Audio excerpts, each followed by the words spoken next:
Going to bring our next performer right up. Tiffany Scandal is the author of Jigsaw Youth and There Is No Happy Ending. She's also had fiction and nonfiction published in Volume 1, Brooklyn, Lady Blog, the Magazine of Bizarro Fiction, Living Dead magazine, and a handful of anthologies. Her modeling and photography have appeared both online and in print. She says, and quote,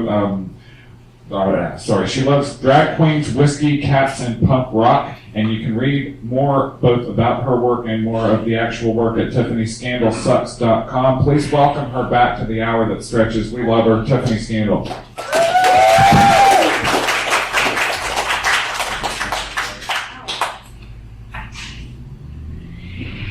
thanks. Yeah, I'm sure I kind of need this here.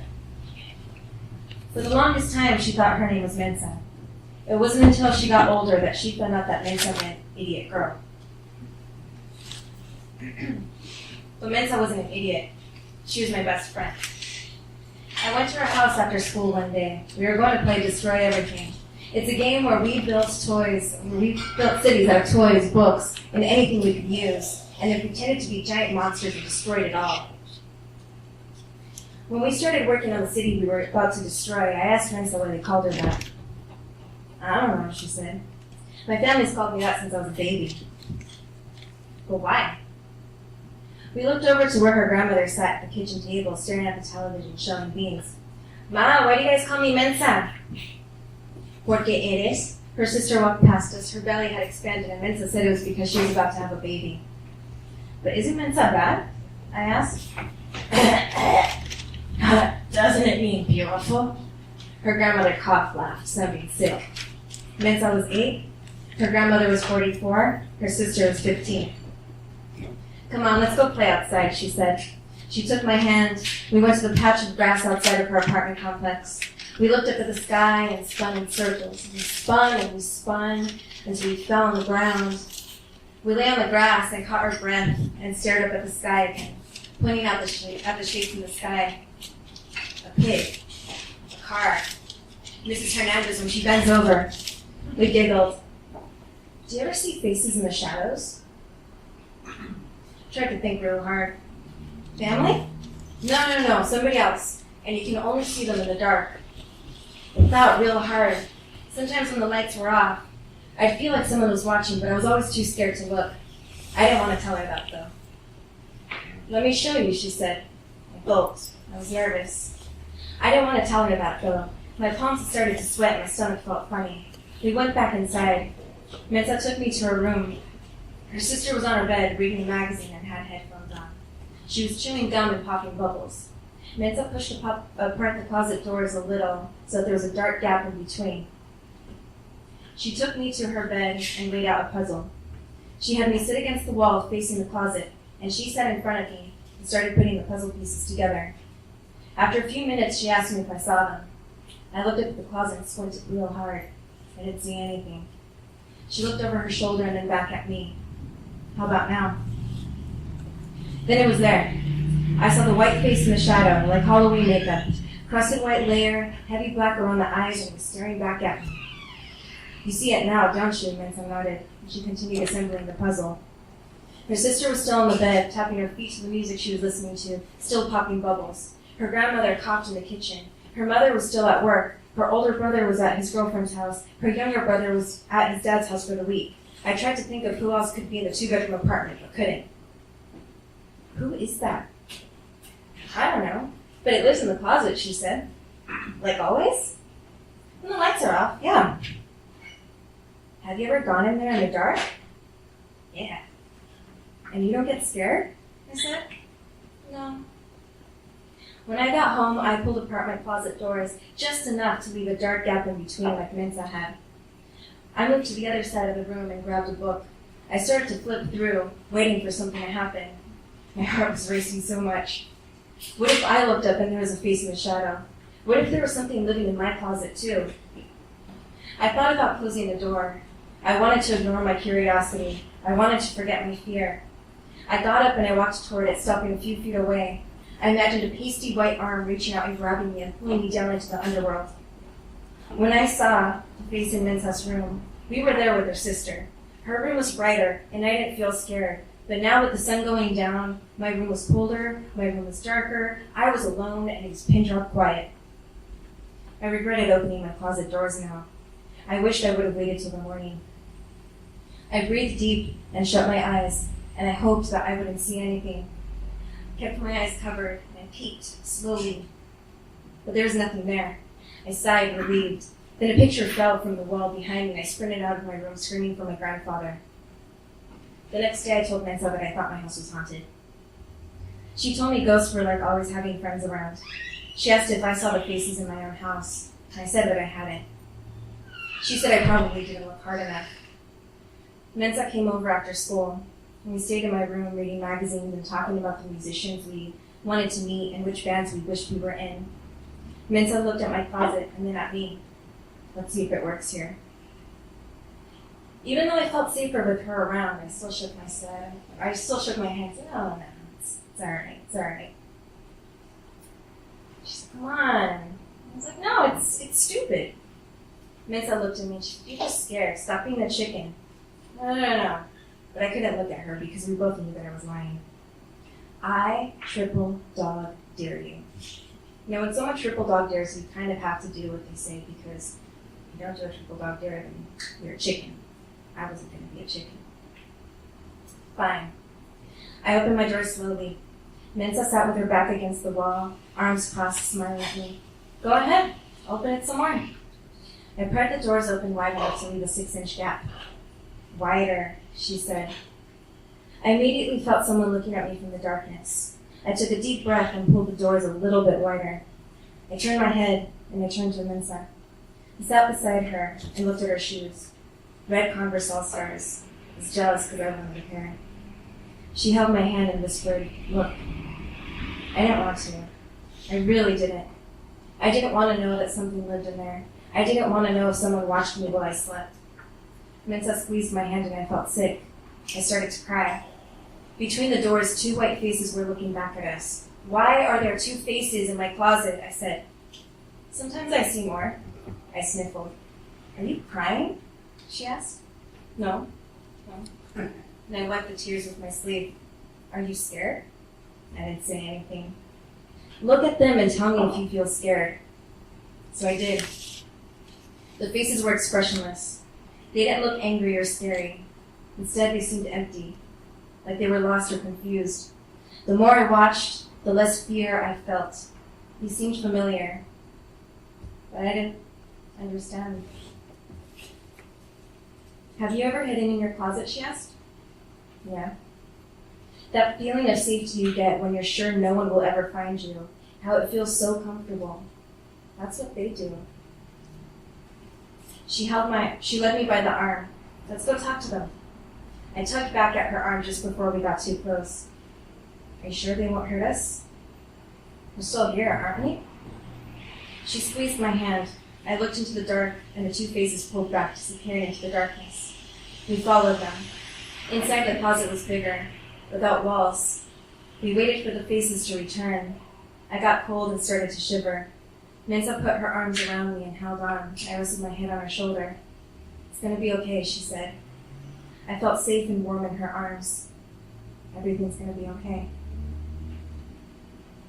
So, 2016 kind of got off to a very rough start, and we lost a lot of significant people. I remember one day I logged onto my Facebook, and my newsfeed just felt like I was looking at an obituary. People announcing deaths, sharing their memories, talking about their experiences, and grieving. And I remember I read, someone made a comment about how they were so sick of hearing about celebrity death and how they would unfriend or unfollow anybody who mentioned another death. And I was like, "God, you're such a jerk." You know, some of these people we might not have met ever, but their work somehow still impacted our lives, impacted or influenced the work that we do. You know, sometimes we look to them for comfort.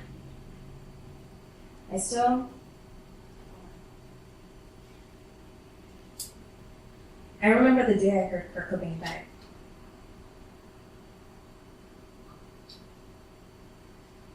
I was 9 and in the 4th grade. I was walking home from school and stepping on every crop along the way. I remember walking up the driveway, past the planter that had the flowers with names I could never remember. My family was expecting me, so the front door was open. Pulled open the screen, threw my backpack on the ground, and I made my way to the bathroom mirror. I had an idea. When my family would finally let me, I was going to color my hair electric blue. And I wanted to look in this mirror, and I wanted to envision my crazy blue hair be blue looking like a comic book character. And I was going to have dreads, and they'd come out of my scalp like snakes, and I would be a modern-day Medusa. My aunt came up behind me, and she leaned on the door frame behind. She looked serious, her arms crossed over her chest. And I was trying to think of what I had done earlier in the day to, maybe get in trouble. Coming up blank, I just made a goofy face at her in the mirror. She said, "Kurt Cobain's dead." I told her to shut up. She wasn't being funny. This aunt liked to play jokes. One time, we went to Disneyland and we rode the Haunted Mansion. And I kept feeling this tapping, this tap, tap, tap on the back of my head. When I told her to stop, she said it wasn't her. She said that there was a hand that came from the back of the buggy and would tap the backs of the heads of little children. So I turned around and faced the back of the buggy for the rest of the ride, not seeing anything. And when the ride was over, we stepped off and she pointed and laughed and said that I was gullible. She wasn't being funny then, and she certainly wasn't being funny now. So later that day, I was walking to my crate that had my coloring supplies in the living room. She came running in. Hannah, look! So she turns on the TV. I remember seeing a sea of people holding candles, crying, holding flowers, pictures of Kurt Cobain. I saw a blanket over someone's feet through a window. We stayed, while pictures of Kurt. The ticker on the bottom of the screen said Kurt Cobain dead at 27. They said it was suicide. She explained it to me as though I wasn't a child. I was so mesmerized by the visions that were being shown on the screen that I jumped when the hand touched my shoulder. She asked me if I was okay. Finally, looking at her, I told her that I hated her and I ran to my room. I reached for my cassette Walkman and put those foam-covered headphones over my ears. And I pressed play. I was listening to In Utero. I had just gotten it on cassette. I reached for a magazine that was on my nightstand, pulled out a gatefold poster of Cobain. I held it up against the wall. I rested my head on his shoulder, my hand on his other shoulder, and I was pretending that I was holding him. The song Dumb came on, and I started to cry. I felt like my future was slipping away. See, when I got older, I was going to meet Kurt Cobain. I was going to be an adult, and he would be the same age, because when you're a kid, this logic makes sense. I was going to have crazy blue hair and tons of tattoos, and he's going to meet me, and he's going to fall in love with me, and he's going to teach me how to play the guitar, and we were going to write songs about how much people sucked, and we were going to start this band, and we were going to travel, and we were going to be happy together. But now none of that was going to happen. The next day at school, I was sitting on a bench, staring through the chain link fence at the bike path that ran just behind the school. I wanted to run on that bike path. I wanted to run until my legs were jelly, until my lungs were on fire. I wanted to run until I couldn't run anymore. I kept staring at that bike path behind the school, daring myself to ditch. My best friend Mensa sat on the bench next to me.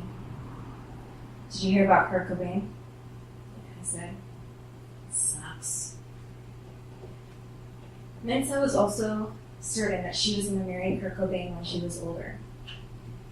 So I turned to her and asked her who she was going to marry now that Kurt was dead. I don't know. Dave's kind of cute. Anthony, a kid from our class, came up behind us. "You guys are stupid. Kurt Cobain's dead. There's no more Nirvana." My friend Mensa got up and she was so angry. She balled her fists and she said, "You take that back." Seeing my friend's reaction and seeing him laughing at us, I ran over to him and I kicked him on the shin as hard as I could. He fell to the ground, started crying, said he was going to tell, like that meant something. I spit on the blacktop next to him. My friend tugged my sleeve. She said, "You should get going now, that teacher's coming for you." I looked up and saw the teacher that was running right at us, but there was no use in running. She knew which class I was in.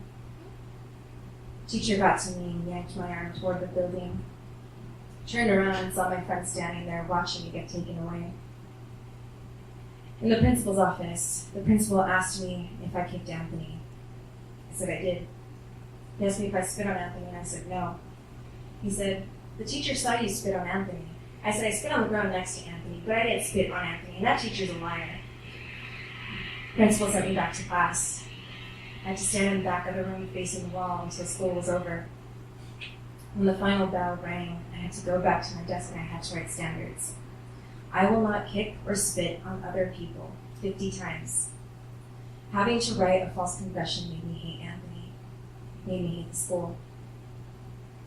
Later that evening, I asked my aunt what would happen to Nirvana now that Kurt Cobain was dead.